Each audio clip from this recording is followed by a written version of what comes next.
Hello my dear students, మనం ఇప్పటి వరకు ఆంధ్ర రాష్ట్రం ఏ విధంగా ఆవిర్భవించింది దానికి సంబంధించి భాస్కర్ సార్ హిస్టరీ క్లాసెస్ యాప్లో 6కు పైగా వీడియోస్ చేసుకున్నాం ఆంధ్ర రాష్ట్రం గురించి.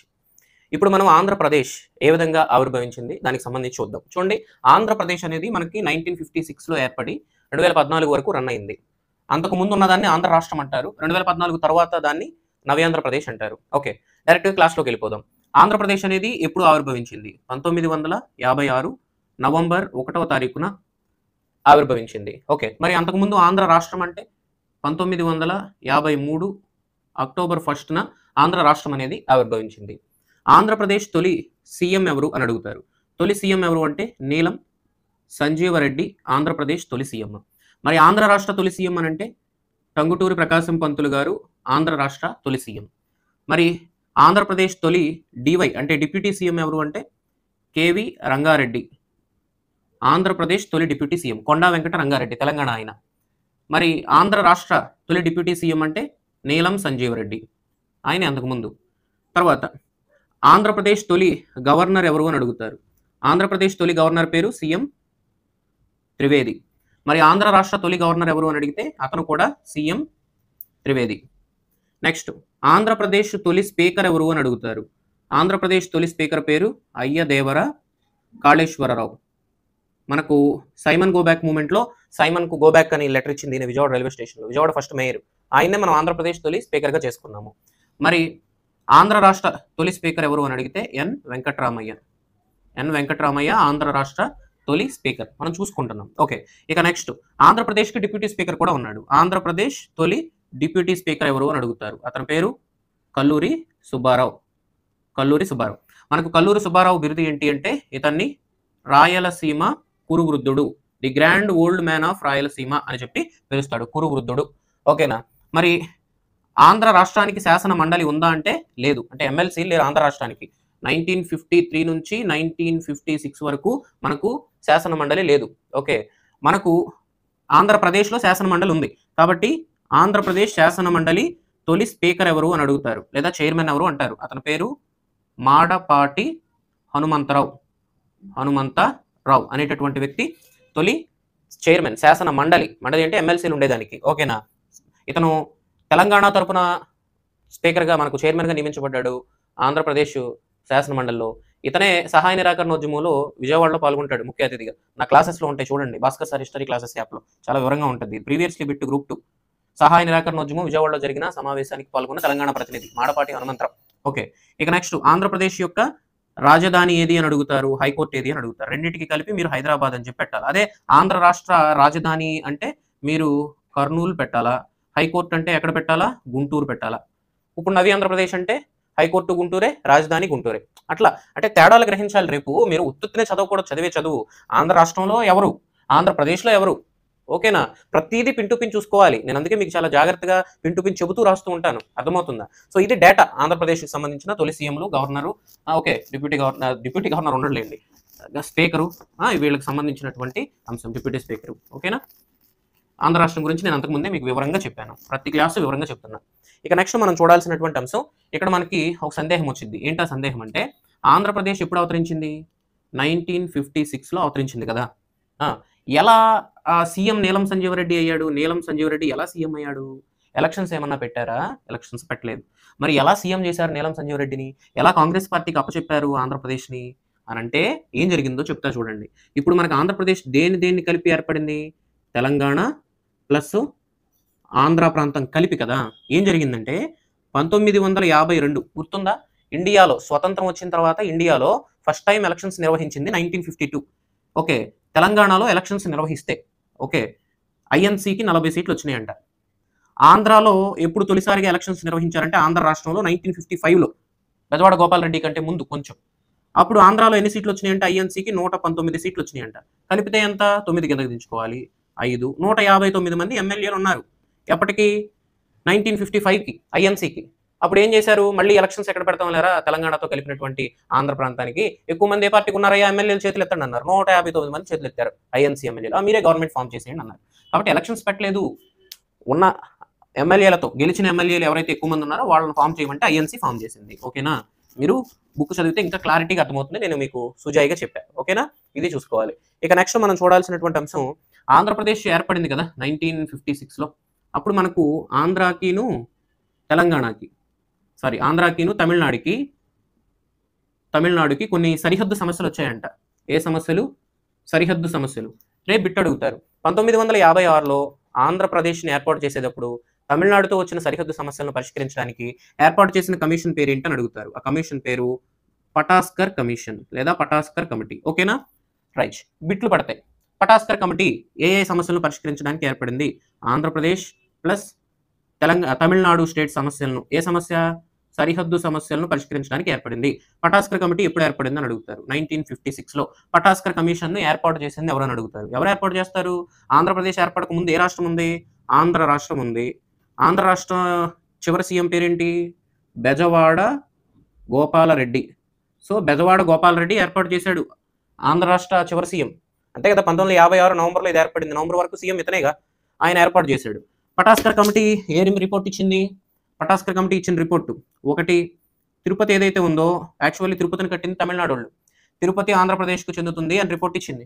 దాని పుణ్యమే తిరుపతి రెవెన్యూ ఇవాళ మన ఆంధ్రప్రదేశ్ వాళ్ళని తింటున్నాం. తిరుపతిని ఆంధ్రప్రదేశ్కి ఇమ్మంది. రెండోది ఏం చెప్పింది? మనకు ఆంధ్రప్రదేశ్లో చిత్తూరు జిల్లా ఉంటుంది కదా, చిత్తూరు జిల్లా, ఆ చిత్తూరు జిల్లాలో తిరుత్తణి అనేటటువంటి ఒక ప్రాంతం ఉంది. దీంట్లో ఎక్కువగా తమిళనాడు వాళ్ళు ఉన్నారంట. కాబట్టి తిరుత్తణి ప్రాంతంలో అధిక ప్రాంతాన్ని తమిళనాడు వాళ్ళకి ఇచ్చేయమని చెప్పింది ఈ కమిషన్. ఓకేనా? నెక్స్ట్ 3, మనకు తమిళనాడు స్టేట్లో తిరువల్లేరు అనే ప్రాంతం, గుట్లవల్లేరు ఉంది కదా, అట్లా తిరువల్లేరు అనే ప్రాంతం ఉందంట తమిళనాడులో. దాంట్లో ఆంధ్రులు ఎక్కువ ఉన్నారంట. కాబట్టి దాన్ని తీసుకెళ్లి ఆంధ్రప్రదేశ్కి ఇమ్మని చెప్పింది. ఇట్లా మనకు సరిహద్దు సమస్యను తీర్చింది పటాస్కర్ కమిటీ. ఓకేనా? ఇది మీరు పటాస్కర్ కమిటీ గురించి చూసుకోవాలి. ఎప్పుడంటే 1956 సరిహద్దు సమస్యలను ఏర్పాటు చేయడానికి ఏర్పడింది. ఇది మనకు ఫ్రీ చేసి పెట్టింది అనమాట పటాస్కర్ కమిటీ. ఓకేనా?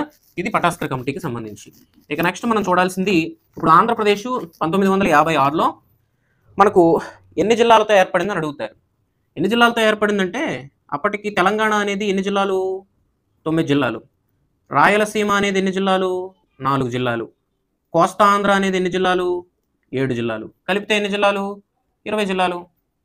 అర్థమైందా మీకు విషయం? సో మనకు మొత్తం ఈ రెండు కలిపితే 11, ఇది 9. 11, 9 ఎంత అంటే 20. అంటే ఆంధ్రప్రదేశ్ 1956లో ఎన్ని జిల్లాలతో ఏర్పడిందంటే 20 జిల్లాలతో ఏర్పడిందని చెప్పాలా. సరేనా? రైట్. మరి ఆంధ్ర రాష్ట్రం అంటే 11 జిల్లాలు, ఆంధ్రప్రదేశ్ అంటే 20 జిల్లాలు. ఓకేనా? అట్లా చూసుకోవాలి. మరి ఇక్కడ రేపు అడుగుతారు, 21వ జిల్లాగా ఏం ఏర్పడింది? 22వ జిల్లా ఏది? 23వ జిల్లా ఏది? ఇదే బిట్ ఏరియా. ఎట్లాగా? 21వ జిల్లాగా 1970వ సంవత్సరంలో ఒంగోలును ఏర్పాటు చేశారు. ఓకే. 1978వ సంవత్సరంలో రంగారెడ్డి జిల్లాను ఏర్పాటు చేశారు కొత్తగా, కేవీ రంగారెడ్డి చచ్చిపోయేటప్పటికి. 1979లో విజయనగరం జిల్లాను ఏర్పాటు చేశారు. అంటే 23 జిల్లాలుగా కంటిన్యూ అవుతూ వచ్చింది. ఓకేనా? సో ఇది రేపు అడుగుతారు. ఒంగోలు జిల్లా పేరును ప్రకాశం జిల్లాగా ఎప్పుడు మార్చారు అని. 1972లో ఒంగోలు జిల్లా పేరును టంగుటూరి ప్రకాశం పంతులు, అప్పుడు చచ్చిపోయాడు ఆయన, టంగుటూరి ప్రకాశం పంతులు గారి పేరు మీదుగా ప్రకాశం జిల్లా అని పేరు పెట్టారు. సో ఇలా మనకు ఆంధ్రప్రదేశ్ అనేది ఇన్ని జిల్లాలతో తర్వాత ఇన్ని జిల్లాలను కలుపుకుని ఇలా ఏర్పడింది అనమాట. ఓకేనా? అది చూసుకోవాలి. ఇక నెక్స్ట్ మనం చూడాల్సినటువంటి అంశం, మనకి ఇప్పుడు ఆంధ్రప్రదేశ్ ఏర్పడడానికి ఉత్తుత్తునే ఏర్పడిపోలా, వెనక చాలా బ్యాక్గ్రౌండ్ వర్క్ జరిగింది. ఏంటా జరిగినటువంటి బ్యాక్గ్రౌండ్ వర్క్ అంటే, మనకు కోస్తా వాళ్ళకి ఇష్టమే ఆంధ్రప్రదేశ్ ఏర్పడడం. అది వచ్చేయండి తెలంగాణ వాళ్ళు కలిసి ఆంధ్రప్రదేశ్కి ఏర్పడిపోదాం అంటున్నారు. కానీ తెలంగాణ వాళ్ళకి ఇష్టం అవ్వాలిగా. కాబట్టి హైదరాబాద్ స్టేట్లో ఉండేది ఇటువరకు తెలంగాణ. హైదరాబాద్ స్టేట్లో ఒక అసెంబ్లీ ఉంది. ఆ అసెంబ్లీలో ఓటింగ్ పెట్టారు. ఆ ఓటింగ్లో ఎలా కలుద్దామన్నారా వద్దన్నారా, అసలు ఓటింగ్ ఎలా జరిగిందో చూద్దాం. ఓకేనా? సో పాయింట్ ఏంటంటే, అప్పట్లో హైదరాబాద్ స్టేట్లో ఎంతమంది ఎమ్మెల్యేలు ఉండేవాళ్ళు అంటే 174 మంది ఎమ్మెల్యేలు ఉండేవాళ్ళంట మొత్తం అసెంబ్లీలో. దీంట్లో ఓటింగ్లో పాల్గొన్నది 147 మంది ఎమ్మెల్యేలు పాల్గొన్నారంట. ఓటింగ్లో పాల్గొన్నది దాంట్లో సమైక్యాంధ్రాకి అనుగుణంగా ఓట్లేసింది 103 మంది అంట. ఇది చూసుకోవాలి. సో బిట్ అడుగుతారు ఏమని, హైదరాబాద్ స్టేట్ అసెంబ్లీలో సమైక్యాంధ్ర గురించి ఓటింగ్ పెట్టగా ఎంతమంది అనుకూలంగా ఓటు వేశారు అని అడుగుతారు. ఎంతమంది అనుకూలంగా ఓటు వేశారు అంటే 103 మంది అనుకూలంగా ఓటు వేయడం అనేది జరిగింది. సో ఇది మనం చూసుకోవాలి.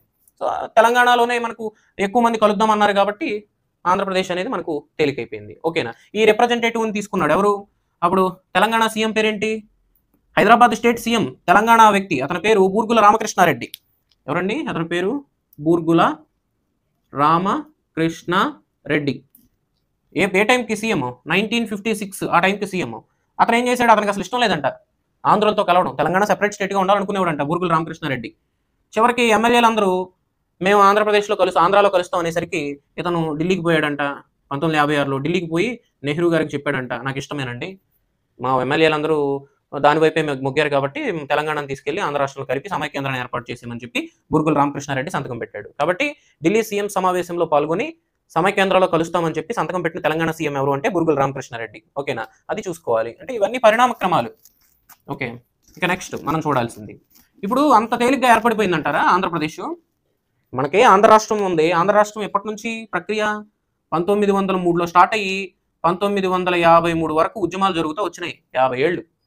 మరి అంత తేలిగ్గా ఏర్పడిపోయిందంటారా ఆంధ్రప్రదేశ్? ఆంధ్ర రాష్ట్రానికే 50 ఏళ్ళు పట్టింది. మొత్తం చరిత్ర అంతా చెప్పాను నేను మీకు. మరి ఇది ఎలాగా? ఆంధ్రప్రదేశ్ ఏర్పడాలి, దేంతో కలిపి? తెలంగాణతో కలిపి ఆంధ్రప్రదేశ్ ఏర్పడాలి అనేటటువంటి డిమాండ్ ఎప్పటి నుంచి పుట్టిందంటే కరెక్ట్గా 1946 నుంచి పుట్టింది. రేపు బిట్లు అడుగుతారు ఏమనంటే, సమైక్య ఆంధ్రప్రదేశ్ ఏర్పడాలని 1946 నుంచి పోరాటం ప్రారంభించిన వాళ్ళు ఎవరు అని అడుగుతారు. ఎవరు ప్రారంభించారు అంటే కమ్యూనిస్టులు ఈ పోరాటాన్ని ప్రారంభించారు. కమ్యూనిస్టులు బాగా అతి తెలివిగలవాళ్ళు కూడా కాదు, అతి తెలివి. ఎలాంటి అతి తెలివి అంటే, మనకు 1952 ఎలక్షన్స్లో, 1955 ఆంధ్ర రాష్ట్ర ఎలక్షన్స్లో కోస్తా ప్రాంతంలోను, 1952 ఎలక్షన్స్లో తెలంగాణ ప్రాంతంలోను ఎక్కువగా కమ్యూనిస్టులకి సీట్లు వచ్చినాయంట. ఏళ్ల ప్లానింగ్ ఏంటి? ఈ రెండు ప్రాంతాలని కలిపేస్తే, అర్థమవుతుందా, రెండు ప్రాంతాలని కలిపేస్తే మనకు పట్టు ఎక్కువ వచ్చింది, సమస్యలు ఎక్కువ ఉన్న చోట కమ్యూనిజం పనిచేసిద్ది అని చెప్పి వీళ్ళు ఏం డిమాండ్ చేశారు అంటే విశాలాంధ్ర అనేటటువంటి అంశాన్ని డిమాండ్ చేశారు 1946 నుంచి.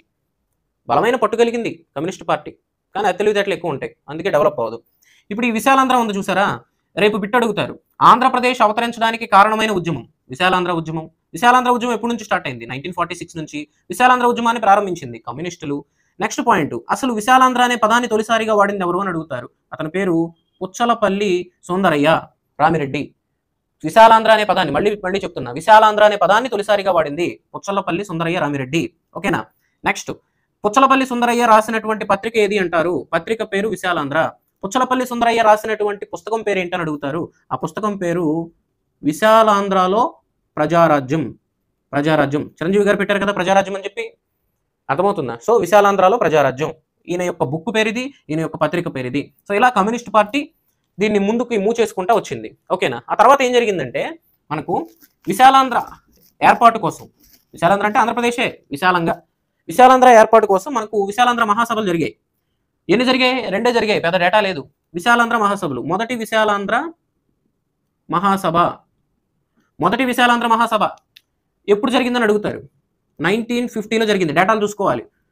తొలి విశాలాంధ్ర మహాసభ ఎక్కడ జరిగిందని అడుగుతారు. వరంగల్లో జరిగింది. ప్రీవియస్లీ బిట్టు, తొలి విశాలాంధ్ర మహాసభ అధ్యక్షుడు ఎవరని అడుగుతారు. హయగ్రీవాచారి. తొలి ఆంధ్ర సభ అధ్యక్షుడు బిఎన్ శర్మ, 1913 బాపట్ల. తొలి విశాలాంధ్ర అధ్యక్షుడు హయగ్రీవాచారి. దీంట్లో ఏమి నిర్ణయం తీసుకున్నారు? తెలంగాణ స్టేట్ నుంచి, ఆంధ్ర రాష్ట్రం నుంచి చాలా మంది పాల్గొన్నారు. తీసుకున్న నిర్ణయం ఏంటి అంటే విశాలాంధ్ర ఏర్పడాలని చెప్పి నిర్ణయం తీసేసుకున్నారు. ఇక్కడ 1950కే రెండు ప్రాంతాల వాళ్ళు ఏకాభిప్రాయానికి వచ్చేసారు. సో బిట్ అడుగుతారు, ఈ సమావేశంలో ఆంధ్ర తరపున పాల్గొన్నటువంటి ప్రతినిధి టంగుటూరి ప్రకాశం పంతులు, అప్పటికి సీఎం అవల 1950కి. టంగుటూరి ప్రకాశం పంతులు తొలి విశాలాంధ్ర సభలో పాల్గొని ఇచ్చిన నినాదం ఏంటి? విశాలాంధ్ర ఏర్పాటు ఆంధ్రుల జన్మ హక్కు అని చెప్పి కొటేషన్ ఇచ్చాడు. విశాఖ ఉక్కు ఆంధ్రుల హక్కు అనేది తెన్నేటి విశ్వనాథం, విశాలాంధ్ర ఏర్పాటు ఆంధ్రుల జన్మ హక్కు అనేది టంగుటూరి ప్రకాశం. మొదటి విశాలాంధ్ర మహాసభలో పాల్గొని విశాలాంధ్ర వద్దు, మాకు తెలంగాణ రాష్ట్రం ఏర్పాటు చేయండి అని పేర్కొన్నది ఎవరు అని అడుగుతారు. ఒక ఆయన పేరు మర్రి చెన్నారెడ్డి, రెండవ ఆయన పేరు కేవి రంగారెడ్డి. ఎవరండి? కేవి రంగారెడ్డి. ఇది చూసుకోవాలి. తర్వాత వీళ్ళే మన ఆంధ్రప్రదేశ్కి సీఎంలు అయ్యారు. మరి చెన్నారెడ్డి 2 సార్లు సీఎం చేశాడు, కేవీ రంగారెడ్డి డిప్యూటీ సీఎం చేశాడు. అర్థమవుతుందా? అంటే వాళ్ళకి పదవులు ఇచ్చి నోరు మూయించినట్లు అయింది మనకి అట్లాగా. కాబట్టి తొలి విశాలాంధ్ర సభలో పాల్గొని తెలంగాణను వ్యతిరేకించింది వీళ్ళు. ఫస్ట్ విశాలాంధ్ర సభకే మనం కలిసి ఉన్నామనేటటువంటి అభిప్రాయానికి వచ్చేసాం. కాబట్టి డేటా చూసుకోవాలి. ఓకేనా. ఇక నెక్స్ట్ మనం చూడాల్సింది సెకండ్ విశాలాంధ్ర మహాసభ. మహాన్ లేదులే, పర్వాలేదు పెట్టుకోవచ్చు. సెకండ్ విశాలాంధ్ర మహాసభ ఎక్కడ జరిగిందని అడుగుతారు. ఎప్పుడు? 1954లో జరిగింది. ఎక్కడ జరిగింది అని అడుగుతారు. ఎక్కడ జరిగిందంటే హైదరాబాద్లో జరిగింది. అధ్యక్షుడు ఎవరంటే శ్రీరంగం శ్రీనివాసరావు. అర్థమవుతుందా? అంతే, దాని అంతకు మించి మనకు ఈ సెకండ్ విశాలాంధ్రకి సంబంధించి ఏం లేదు. ఓకేనా. ఓకే, ఇక ఇప్పుడు అర్థమైపోయింది. ఏం అర్థమైందంటే 2 విషయాలు అర్థమైనాయి కేంద్ర ప్రభుత్వానికి. ఒకటి, అబ్బాయిలు మనం ఆంధ్రప్రదేశ్ ఇవ్వాల్సిందే తెలంగాణతో కలిపి. రెండోది, మనం తీగను కదిపాం, డొంక కదిలింది. ఏంటంటే ఇప్పుడున్నటువంటి ఇండియాలో రాష్ట్రాలే కాకుండా ఆ రాష్ట్రాల్లో కొన్ని ప్రాంతాలు కొత్త రాష్ట్రాలను కోరుకుంటున్నాయి. కాబట్టి ఈ 2 సమస్యలను తీర్చాలి. ఒకటి, తెలంగాణ వాళ్ళని ఏపీలో కలపాలా, 2 కొత్త రాష్ట్రాలను ఏర్పాటు చేయాలా. కాబట్టి ఇదే టైంలో మనకు ఎస్ఆర్సి వచ్చింది. ఎస్ఆర్సి, కాబట్టి ఎస్ఆర్సి సైడ్ హెడింగ్ తీసుకుంటే మొత్తం తెలుసుకుందాం. ఎస్ఆర్సి అంటే ఏంటి? States reorganisation commission. States reorganisation commission. States reorganisation commission తెలుగులో ఏమంటారు అంటే రాష్ట్రాల పునర్వ్యవస్థీకరణ కమిషన్ అని చెప్పి పిలుస్తారు. స్టేట్ రీఆర్గనైజేషన్ కమిషన్ అనేది ఎప్పుడు ఏర్పడింది అని అడుగుతారు. 1953 డిసెంబర్ 29న ఏర్పడింది. ఎందుకు ఏర్పడింది చెప్పారు, ఇక్కడే ఉంది కదా, రాష్ట్రాలను పునర్వ్యవస్థీకరించడానికి, అంటే ఉన్న రాష్ట్రాలను పెంచడానికి. అదొక టార్గెట్ దీనికి. 2, తెలంగాణను ఏపీలో కలపొచ్చా, ఎంక్వైరీ చేసుకురా శ్రీకృష్ణ కమిటీ లాగా, అంతే కదా. అలా ఏర్పడింది. స్టేట్స్ రీఆర్గనైజేషన్ చేయడానికి సలహాలు సూచనలు తీసుకురా. దీన్ని ఏర్పాటు చేస్తానని నెహ్రూ లోక్సభలో ఎప్పుడు ప్రకటించాడని అడుగుతారు. నెహ్రూ లోక్సభలో డిసెంబర్ 22వ తారీఖున నేను ఇట్లా ఇండియాలో రాష్ట్రాలని అడుగుతున్న వాళ్ళ కోసం ఎంక్వైరీ కోసం ఒక కమిషన్ వేస్తున్నాను అని డిసెంబర్ 22న లోక్సభలో ప్రకటించాడు. లోక్సభలో కమిషన్ ఎప్పుడు ఏర్పడిందంటే డిసెంబర్ 29న ఏర్పాటు చేశాడు, 4-5 రోజుల్లో. ఈ ఎస్ఆర్సీలో సభ్యులు ఎవరని అడుగుతారు. దీంట్లో 3 సభ్యులు ఉంటారు. ఒకళ్ళ పేరు సయ్యద్ ఫజల్ అలీ.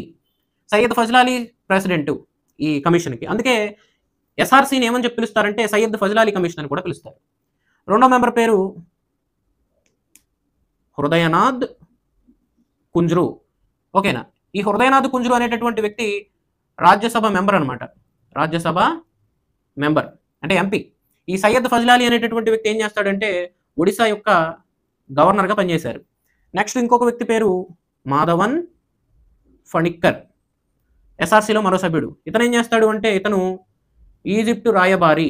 ఓకే, ఇట్లా 3ని కలిపి వీళ్ళకి ఏం చెప్పారంటే ఊరయ్యా దేశం అంతా తిరగండి, ఎవరెవరికి కొత్త రాష్ట్రం కావాలనుకుంటున్నారో ఎవరెవరు వద్దనుకుంటున్నారో నివేదికలు తీసుకోండి, మాకు ఇవ్వండి అన్నారు. అందుకే వేశారు దీన్ని.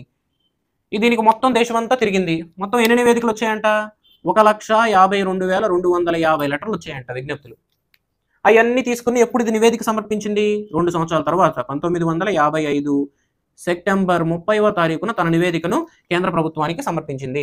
అది మరి ఈ ఎస్ఆర్సి మన ఆంధ్రప్రదేశ్ అవతరణకు ఎలా హెల్ప్ అయింది? ఇది హైదరాబాద్ వచ్చింది. హైదరాబాద్ వచ్చినప్పుడు మనోళ్ళందరూ పాల్గొని ఏమని అడిగారు? అయ్యా సమైక్యాంధ్రాన్ని ఏర్పాటు చేయమని అడిగారు. అది కానీ సమైక్యాంధ్ర వద్దు, తెలంగాణ రాష్ట్రాన్ని ఏర్పాటు చేయమని అడిగింది ఎవరు అని అడుగుతారు. మర్రి చెన్నారెడ్డి, కేవి రంగారెడ్డి అనేటటువంటి వీళ్ళిద్దరూ మాకు తెలంగాణ రాష్ట్రాన్ని ఏర్పాటు చేయండి, సమైక్యాంధ్ర వద్దు అని కోరారు. ఇప్పుడు బిట్ ఏంటి? ఎస్ఆర్సీ నివేదిక ఇచ్చింది కదా కేంద్ర ప్రభుత్వానికి. బిట్ ఎలా అడుగుతారు? ఎస్ఆర్సీ ఇచ్చినటువంటి నివేదికలో తెలంగాణ వాదుల యొక్క వాదనలు ఏ పేరాలో భద్రపరిచారు? తెలంగాణ వాదులు తెలంగాణ రాష్ట్రం కావాలి అనే వాదనను ఏ పేరాలో భద్రపరిచారు? 375 నుంచి 380 పేరాల్లో తెలంగాణ వాదన వీళ్ళు దాంట్లో రాసి ఇవ్వటం అనేది జరిగింది. అర్థమవుతుందా? ఇక ఆ తర్వాత ఇది 1955లో నివేదిక ఇచ్చిన తర్వాత 1955 ఆ టైంలో తెలంగాణ అది హైదరాబాద్ స్టేట్ అసెంబ్లీలో ఓటింగ్ పెట్టారు. అందరూ మేము సమైక్యాంధ్రతో ఉంటామన్నారు. ఆ తర్వాత బుర్గుల రామకృష్ణారెడ్డి ఢిల్లీ పోయాడు, మమ్మల్ని కలిపేయమన్నాడు. ఓకేనా. ఇక కలిపేయమన్నాడు. 1956వ సంవత్సరం వచ్చింది. నవంబర్ నెలలో ఏర్పడిపోవాలి ఆంధ్రప్రదేశ్. కానీ ఏం చేశారంటే ఆంధ్రుల మీద తెలంగాణ వాళ్ళకి అంత నమ్మకం లేదంట. ఓకేనా. అందుకని మనకు పెద్ద మనుషుల ఒప్పందం అనేది జరిగింది. సో మనం ఇప్పుడు చూడాల్సింది 1956 ఫిబ్రవరి 20వ తారీఖున జరిగినటువంటి ఏ ఒప్పందం అంటే పెద్ద మనుషుల ఒప్పందం గురించి మనం చూడాలి. జెంటిల్మెన్స్ అగ్రిమెంట్ అంటారు. సో బిట్లు ఎలా పడతాయో చూడండి. పెద్ద మనుషుల ఒప్పందం ఎక్కడ జరిగిందని అడుగుతారు. ఢిల్లీలో జరిగింది. మనకు శ్రీబాబు ఒప్పందం ఎలాగా అలాగా ఢిల్లీలో జరిగింది. ఎప్పుడు జరిగిందని అడుగుతారు? 1956 ఫిబ్రవరి నెల. పెద్ద మనుషుల ఒప్పందం ఎక్కడ జరిగిందని అడుగుతారు. హైదరాబాద్ భవన్ అని ఉంటుంది ఢిల్లీలో, మన బిల్డింగ్, దాంట్లో జరిగింది. పెద్ద మనుషుల ఒప్పందంలో పాల్గొని సంతకాలు పెట్టింది ఎంతమంది అని అడుగుతారు? 8 మంది. పెద్ద మనుషుల ఒప్పందం ఎవరెవరికి మధ్య జరిగిందని అడుగుతారు. తెలంగాణ ప్రాంతము మరియు ఆంధ్ర రాష్ట్ర ప్రాంత నాయకులకు మధ్య జరిగింది. ఓకేనా. ఈ పెద్ద మనుషుల ఒప్పందంలో బిట్ అడుగుతారు. ఏమనంటే మొత్తం తెలంగాణకు ఎన్ని రక్షణలు కల్పించబడ్డాయి అని అడుగుతారు. మొత్తం 14 రక్షణలు కల్పించబడ్డాయి. ఓకే. ఈ పెద్ద మనుషుల ఒప్పందంలో ఆంధ్ర రాష్ట్రం నుంచి పాల్గొన్నటువంటి 4 ఎవరు అని అడుగుతారు. చాలా మంది పాల్గొన్నారు, కానీ సంతకం పెట్టింది ఆ నలుగురు ఎవరు? ఆ నలుగురు ఎవరంటే ఫస్ట్ వ్యక్తి పేరు అప్పటి ఆంధ్ర రాష్ట్ర సీఎం ఎవరు? బెజవాడ గోపాల్ రెడ్డి. ఎవరైనా ఆంధ్ర రాష్ట్ర సీఎం. రెండవ సంతకం పెట్టింది Neelam Sanjiva Reddy. Neelam Sanjiva Reddy DY CM, deputy CM Andhra రాష్ట్ర. మూడో వ్యక్తి గౌతు లక్షన్న. రేపు అడుగుతారు పెద్ద మనుషుల ఒప్పందంలో వ్యక్తులు. ఇతను మంత్రి, బీసీ నాయకుడు. నాలుగో వ్యక్తి పేరు అల్లూరి సత్యనారాయణ. ఇతను ఏపీఐఎన్సి ప్రెసిడెంట్. ఏపీఐఎన్సి ప్రెసిడెంట్. ఓకే, వీళ్ళు ఆంధ్ర రాష్ట్రం నుంచి పాల్గొన్నారు. మరి తెలంగాణ నుంచి పాల్గొన్నది ఎవరు అని అడుగుతారు. తెలంగాణ నుంచి పాల్గొని సంతకం పెట్టింది నలుగురు. ఓకేనా? ఎంతమంది? నలుగురు. ఫస్ట్ వ్యక్తి పేరు అప్పటి సీఎం బూర్గుల రామకృష్ణ రెడ్డి. ఎవరైనా తెలంగాణ సీఎం. రెండవ వ్యక్తి కేవి రంగారెడ్డి, డిప్యూటీ సీఎం తెలంగాణ. మూడో వ్యక్తి మర్రి చెన్నారెడ్డి, మంత్రి. ఓకేనా? నాలుగో వ్యక్తి జేవి నరసింగరావు. ఎవరితను? Telangana INC president. వీళ్ళందరూ కలిపి ఎప్పుడు ఏర్పడబోతున్నా 1956 నవంబర్ 1న ఏర్పడబోతున్నటువంటి సమైక్యాంధ్రలో తెలంగాణకి 14 రక్షణలు మీద సంతకం పెట్టారు. వాటిల్లో ముఖ్యమైనది ఏంటి? ఫస్ట్ది ఏర్పడబోయేటటువంటి ఆంధ్రప్రదేశ్లో 40:60 మంత్రి మండలి ఉండాలి అని చెప్పారు. 40:60 అంటే ఇప్పుడు సీఎం మంత్రి మండలిని ఏర్పాటు చేసుకుంటాడు కదా ఎమ్మెల్యేల నుంచి. కాబట్టి 40% ఖచ్చితంగా తెలంగాణ ప్రాంతానికి ఇవ్వాల్సిందే, 60% ఏపీ ప్రాంత మంత్రులు ఉండాలి. ఇది ఒక రక్షణ. రెండో రక్షణ ఏంటి? సీఎం ఏపీ వాడైతే DY CM, deputy CM Telangana వాడు ఉండాలి. ఇది ఇంకో రక్షణ. మూడో రక్షణ ఏంటి? తెలంగాణ అభివృద్ధి కోసం తెలంగాణ ప్రాంతీయ మండలిని అభివృద్ధి చేయాలి. తెలంగాణ ప్రాంతీయ మండలిని ఏర్పాటు చేయాలి. ఇది చాలా ఇంపార్టెంట్. ఎంత కలిసినా కూడా మా తెలంగాణకి తెలంగాణ ప్రాంతీయ అభివృద్ధి మండలిని ఏర్పాటు చేయాలి. ఎంతమంది ఉంటారంటే దీంట్లో 20 మంది సభ్యులు ఉంటారు. ఓకేనా? ఈ తెలంగాణ ప్రాంతీయ మండలి తొలి అధ్యక్షుడు ఎవరని అడుగుతారు. అతని పేరు అచ్యుతరెడ్డి. తెలంగాణ ప్రాంతీయ మండలి తొలి చైర్మన్ అచ్యుతరెడ్డిగా నియమించారు. నాలుగో నిర్ణయం ఏం తీసుకున్నారు? నీరు, కృష్ణానది కానీ గోదావరి నది కానీ నీటి పంపకాల విషయంలో మాకు ప్రాధాన్యత ఉండాలి అని చెప్పి మాట్లాడుకున్నారు. 5 ఉర్దూ భాష. ప్రధానమైనవే చెప్తున్నా. మా తెలంగాణలో ఉర్దూ భాషకు చాలా ప్రాముఖ్యత ఉంది, ఎందుకంటే నిజాం నవాబులు పరిపాలించారు కాబట్టి ఫస్ట్ 5 years కూడా ఉర్దూ భాషకు ప్రాధాన్యత ఇవ్వాల్సిందే రాజ్య కార్యకలాపాల్లో, గవర్నమెంట్ కార్యకలాపాల్లో. నెక్స్ట్ 6 ఇంకా ఇచ్చినటువంటి అంశాలు ఏంటి అంటే 6th అంశము మనకు పరిపాలనా వ్యయం. ఏ వ్యయం? పరిపాలనా వ్యయం అంటే పరిపాలించడానికి ఖర్చు అవుతుంది కదా. ఈ ఖర్చు అనేది జనాభా ప్రాతిపాదికన ఉండాలి. రేపు అడుగుతారు బిట్టు. పెద్ద మనుషుల ఒప్పందం ప్రకారం పరిపాలనా వ్యయం అనేది దేని ప్రకారం చేయాలన్నారు? దేని ప్రకారం?